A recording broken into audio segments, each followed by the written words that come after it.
আমরা অত্যন্ত আনন্দের সাথে জানাচ্ছি যে আগামী 8 ডিসেম্বর রোববার বিকাল 2 ঘটিকায় যুক্তরাজ্য আওয়ামী লীগের উদ্যোগে একটি সভা লন্ডনের ওয়েট্রাম হলে অনুষ্ঠিত হবে।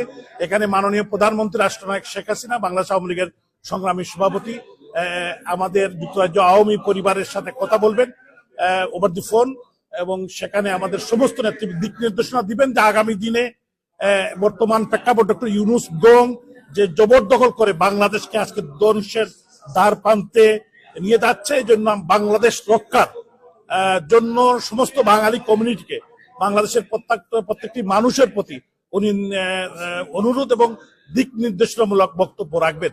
কারণ এটা এই দেশ, এই পতাকা, এই মানচিত্র জাতির পিতা বঙ্গবন্ধু শেখ মুজিবুর রহমানের নেতৃত্বে 30 লক্ষ মানুষ, 3 লক্ষ মানুষের মা বোনের সম্ভ্রমের বিনিময়ে এই লাল সবুজের পতাকা আমরা পেয়েছি, এই দেশ পেয়েছি। এই দেশ আজকে জঙ্গিদের হাতে চলে যাবে।